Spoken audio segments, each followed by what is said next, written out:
Il nucleo fondamentale della fede di Israele, abbiamo detto nell'incontro precedente, è nel Dio che libera.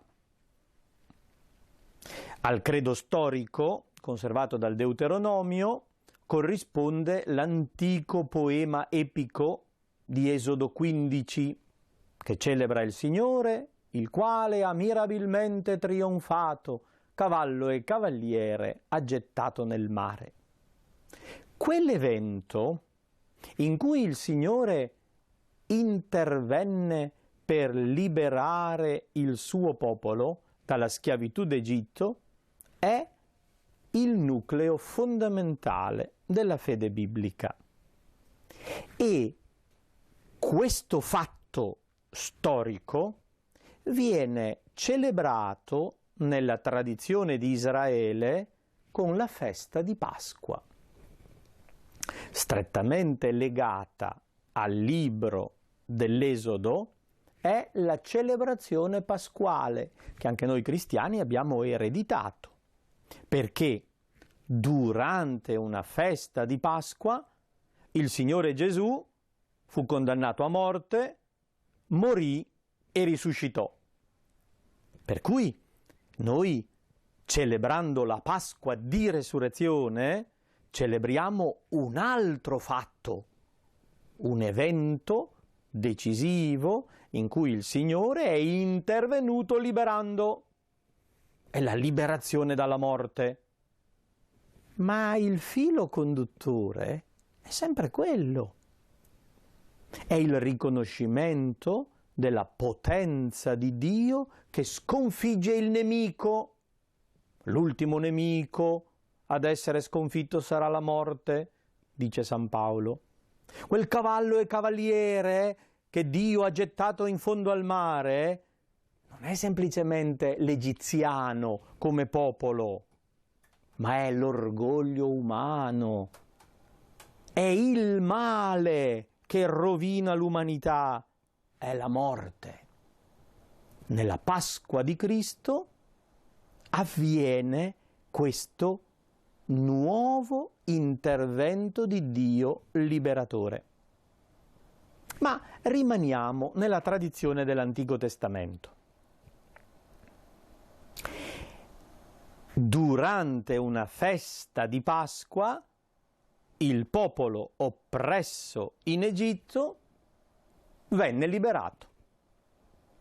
Si liberò, riconobbe l'intervento potente di Dio che lo aveva riscattato dalla schiavitù. La festa di Pasqua esisteva già prima della tradizione dell'Esodo, prima dell'uscita degli ebrei dall'Egitto, già veniva celebrata la festa di Pasqua, che è un rituale antichissimo. Tentiamo di ricostruirne un po' la storia, per quel che possiamo. Nella tradizione biblica, la celebrazione della Pasqua crebbe nel tempo e si formò in modo abbastanza uniforme solo con il re Giosia nel 620, 600 anni dopo Mosè. Quindi ci fu un lunghissimo periodo di tempo in cui erano presenti molti altri elementi. In partenza, nella fase primitiva, la Pasqua era una festa legata alla natura, alla stagione primaverile, cioè, ed era una tipica ricorrenza dei pastori seminomadi.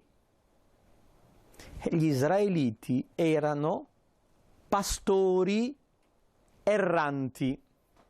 Ricordate il credo storico? mio padre era un arameo errante. Gli antenati di Israele erano pastori, non contadini, che si muovevano cercando i pascoli migliori, seguendo le greggi e cambiando a seconda delle stagioni e delle esigenze degli animali. In genere, durante l'inverno, i pastori si fermano e mettono gli animali al riparo. Con l'arrivo della primavera inizia quella che ancora ai nostri tempi in alcune regioni d'Italia si chiama transumanza.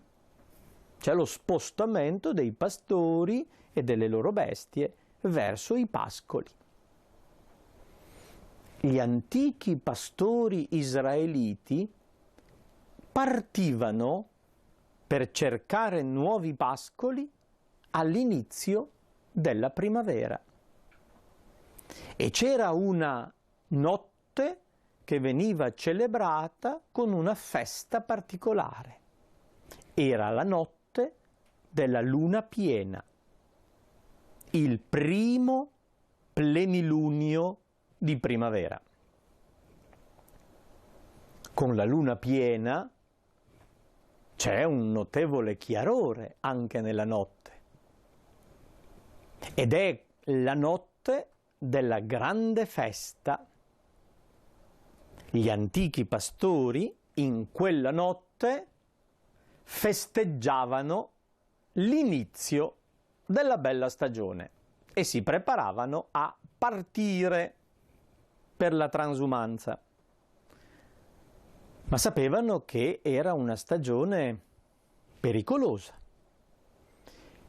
Partire è sempre un rischio, soprattutto quando non si sa dove andare. C'è il rischio di non trovare i pascoli o di trovarli occupati.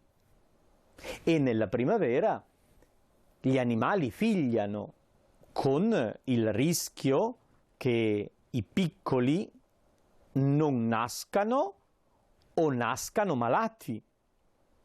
La fortuna del gruppo dipende proprio dalla salute del bestiame e dalla nascita dei piccoli.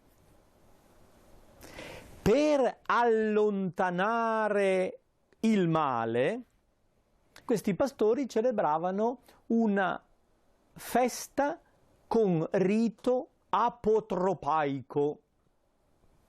La parola tecnica un po' difficile, vuol dire semplicemente con l'intenzione di allontanare, di scacciare il male.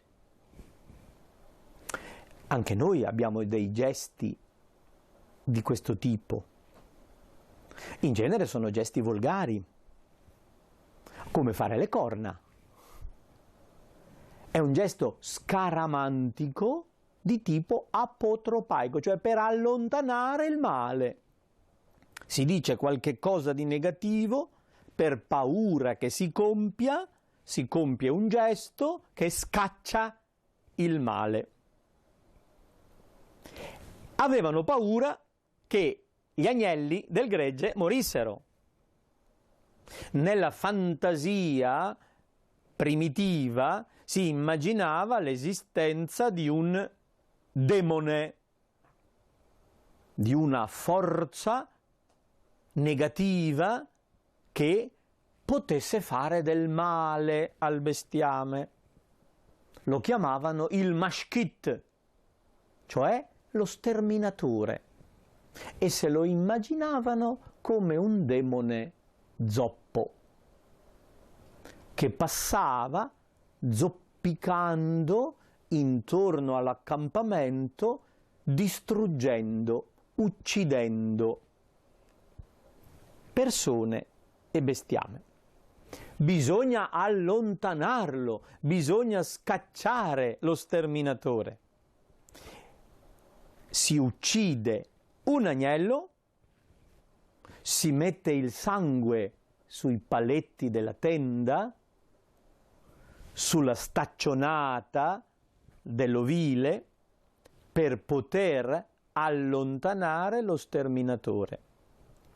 Gli si dà da mangiare qualcosa perché si accontenti di quello e non uccida gli altri.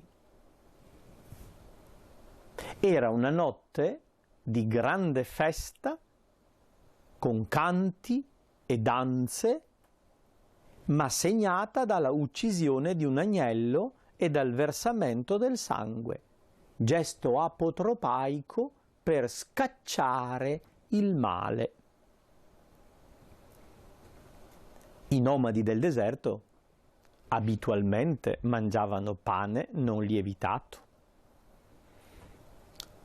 Il pane lievitato viene raffermo nel giro di qualche giorno ed è immangiabile dopo una settimana. Per poter cuocere il pane in quel modo ci vuole un forno. Chi si muove nel deserto non può avere il forno. E allora, come succedeva coi marinai, il pane non era lievitato. Le gallette dei nostri marinai corrispondono ai pani azimi dei pastori del deserto. Si cuoce sulle pietre roventi e dura per mesi. Se ne fa una grande scorta e poi serve per tutto il viaggio. Non hanno neanche l'orto i pastori nomadi e quindi raccolgono le erbe che nascono spontaneamente nel deserto, le quali sono in genere amare.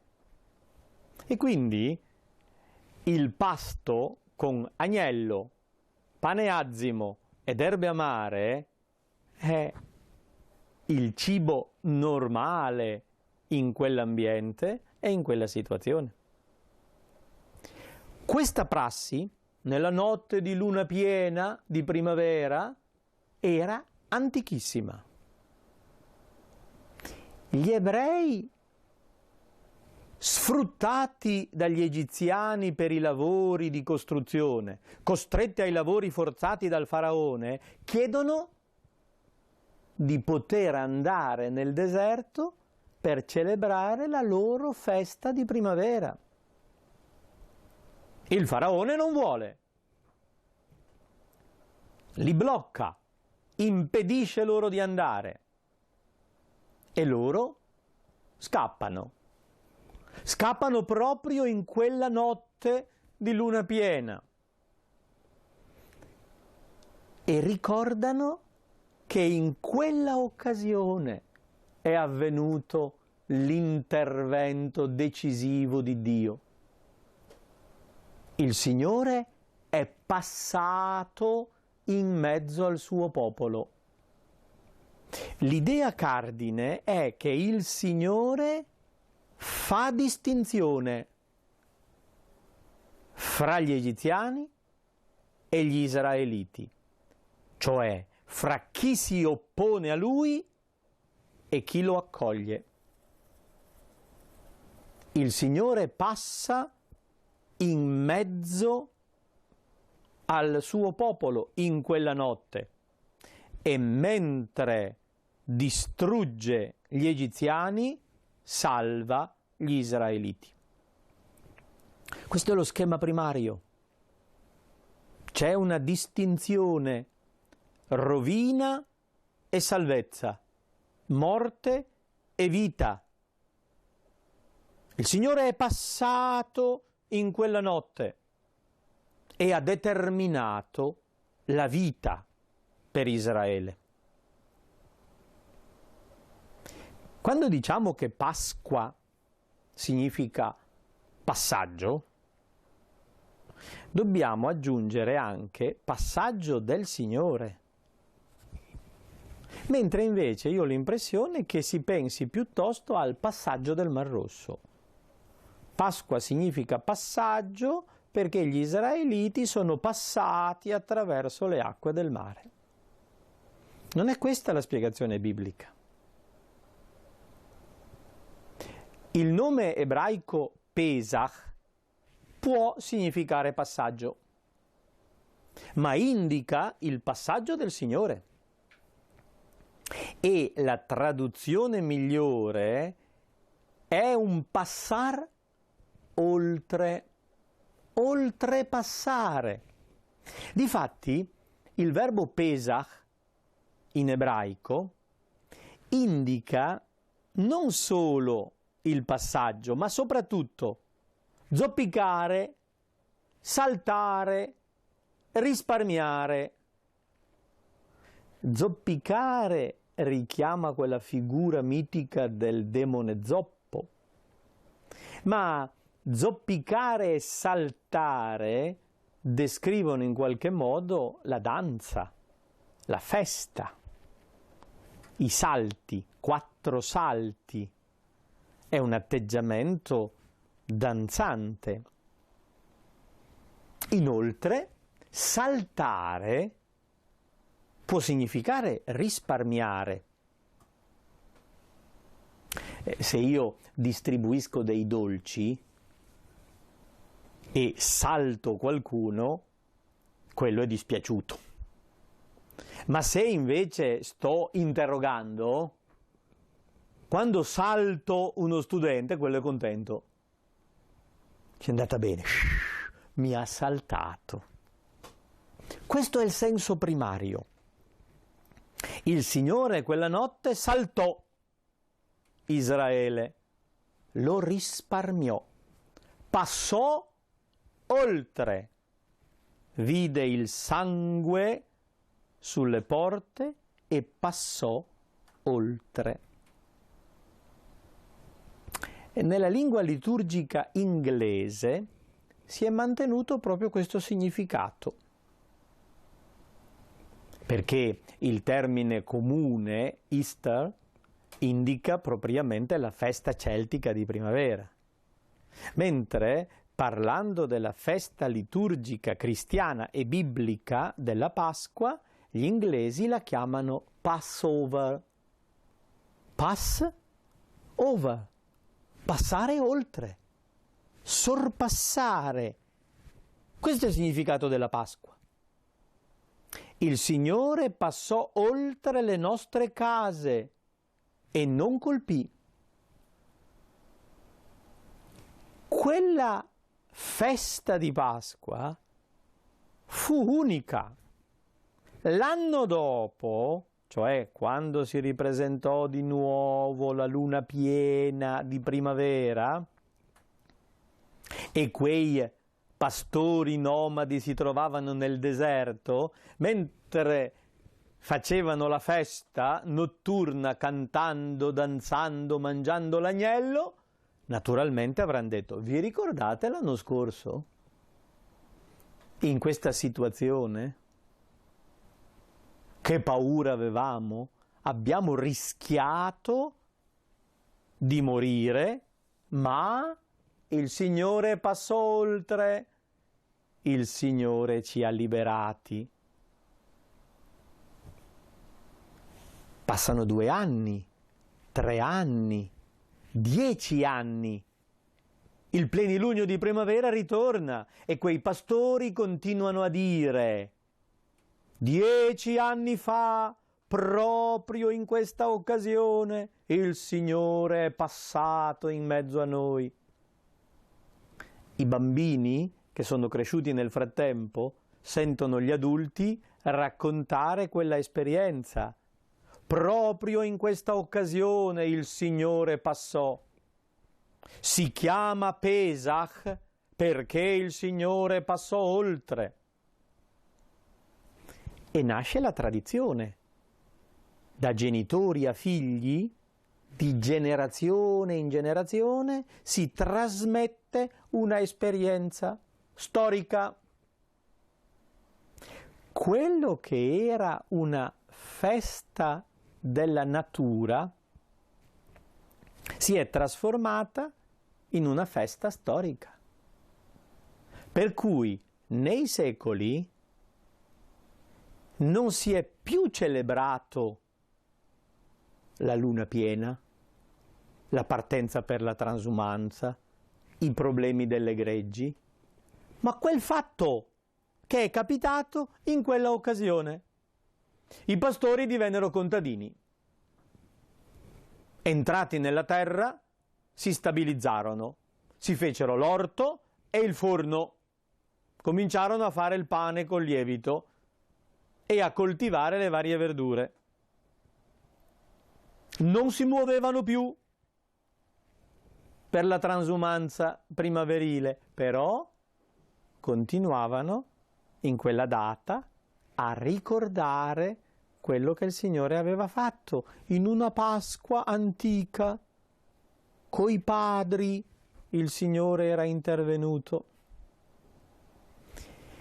I pastori israeliti, divenuti sedentari nella terra di Canaan, conobbero i contadini cananei. Si stabilizzarono in mezzo a una popolazione preesistente e scoprirono che i contadini di Canaan facevano pure una festa di primavera e la facevano col pane azimo, azymos, senza lievito. I contadini mangiavano il lievitato tutto l'anno, ma in quella occasione toglievano il lievito, che è un principio di corruzione, di fermentazione. Per una settimana interrompevano il ciclo del lievito e poi ricominciavano da capo a impastare. Una volta facevano così, tenevano un po' della pasta lievitata, la mettevano da parte nella madia, in una settimana circa marciva e diventava la madre del lievito che veniva di nuovo inserita nella farina per far fermentare la massa e così via. Una volta all'anno però si interrompeva e si ricominciava con del lievito nuovo. E così all'agnello si aggiunsero simbolicamente gli azimi. Era logico che i pastori mangiassero gli azimi, ma lo mangiavano sempre, i contadini invece solo quella settimana. E allora divenne, oltre all'agnello, anche gli azimi. E le erbe amare erano un ricordo del deserto. E lentamente questi particolari vennero interpretati in chiave simbolica. L'agnello è la vittima, il piccolo, il debole, il povero, sacrificato per il bene di tutto il gregge.